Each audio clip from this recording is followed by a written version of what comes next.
Assalamualaikum warahmatullahi wabarakatuh. Nama saya Adrina Lufisya Fitri dengan NIM 110201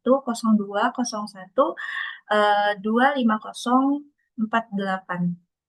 Pada kesempatan kali ini, aku akan mereview jurnal untuk memenuhi tugas UAS mata kuliah literasi akademik yang diampu oleh Bapak Syifaul.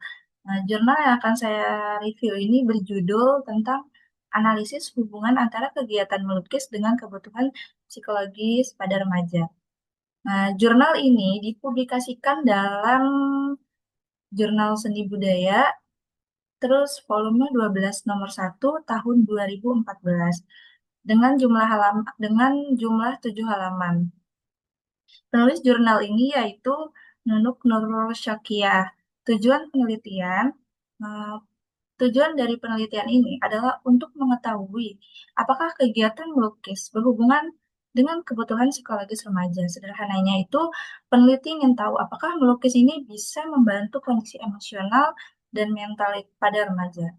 Untuk metode penelitiannya, itu yang pertama itu ada desain penelitian. Penelitian ini menggunakan desain kuantitatif korelasional, yaitu mencari hubungan antara dua hal, intensitas melukis sama kebutuhan psikologis remaja. Terus yang kedua itu ada partisipan. Partisipan penelitian berjumlah 61 mahasiswa seni rupa murni isi Surakarta yang masih aktif. Terus yang ketiga itu ada teknik pengambilan partisipan. Terus yang kelima itu ada instrumen penelitian. Penelitian menggunakan dua kuesioner. Yang pertama itu ada skala intensitas melukis, berisi pertanyaan tentang frekuensi melukis, waktu melukis, cara melukis, sama media atau materi yang dipakai. Yang kedua itu ada skala kebutuhan psikologis. Isi skala ini mencakup 10 kebutuhan psikologis remaja, seperti ingin dihargain, ingin diterima, ingin mandiri, ingin punya teman, ingin merasa aman, ingin menyalurkan emosi, dan sebagainya. Responden menjawab menggunakan pilihan SS, STS, atau TS. Nah, teknik pengumpulan data, terus ya selanjutnya itu yang kelima ada teknik pengumpulan data. Nah,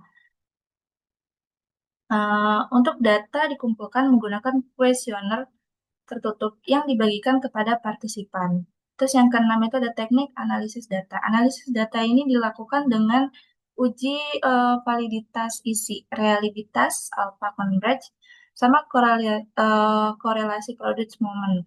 Terus sama uji linearitas. Nah, semua itu dihitung memakai SPSS 15.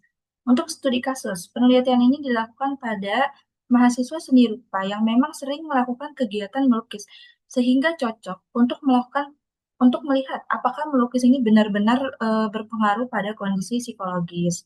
Terus selanjutnya itu untuk hasil penelitiannya. Yang pertama itu hasil utamanya dulu ya. Hasil utama penelitian ini menunjukkan ada hubungan yang sangat kuat antara melukis dengan kebutuhan psikologis remaja. Di jurnal tertulis R sama dengan 746. R sama dengan 746. Artinya, hubungan antara melukis dan kebutuhan psikologis itu kuat dan sangat signifikan. Yang kedua ini untuk hasil terkait masalah penelitian. Yang pertama, melukis membantu remaja mengekspresikan emosi. Dengan melukis, remaja ini bisa menyalurkan perasaan, entah itu sedih, marah, atau bahagia. Terus, selanjutnya melukis membuat remaja merasa lebih tenang. Melukis ini membantu mengurangi stres dan bikin pikiran lebih nyaman. Terus selanjutnya, melukis membantu memenuhi kebutuhan psikologis. Contohnya kebutuhan ingin dihargai, ingin diterima, ingin punya teman, ingin merasa dihargai, dan lain-lain. Terus selanjutnya ini ada kegiatan melukis punya pengaruh besar. Jadi peneliti ini menemukan bahwa melukis memberikan pengaruh 55,6% terhadap kebutuhan psikologis remaja. Sisanya dipengaruhi faktor lain seperti lingkungan, keluarga, dan pergaulan. Untuk kelebihan jurnal ini adalah penjelasannya itu jelas, data dan hasil penelitian disajikan lengkap, hasilnya kuat karena memakai uji statistik.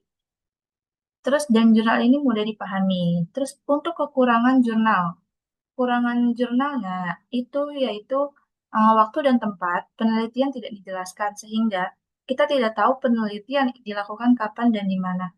Terus yang kedua ini teknik pengambilan partisipan tidak dijelaskan. Jadi tidak ada informasi apakah responden itu dipilih secara acak atau tidak. Nah, terus yang ketiga ini etika penelitian tidak disebutkan. Jadi tidak dijelaskan apakah responden diberi izin persetujuan atau bagaimana kerahasiaan datanya. Terus yang keempat ini ada proses analisis tidak dijelaskan secara rinci. Misalnya bagaimana item dinilai valid atau bagaimana peneliti memproses data. Terus yang kelima ini tidak ada pembahasan keterbatasan penelitian. Seharusnya ada bagian yang menjelaskan hal-hal yang masih kurang dari penelitian. Sehingga beberapa informasi penting sebenarnya masih bisa dilengkapi oleh peneliti. Sekian, oke, segitu saja. Sekian review jurnal dari saya. Terima kasih. Wassalamualaikum warahmatullahi wabarakatuh.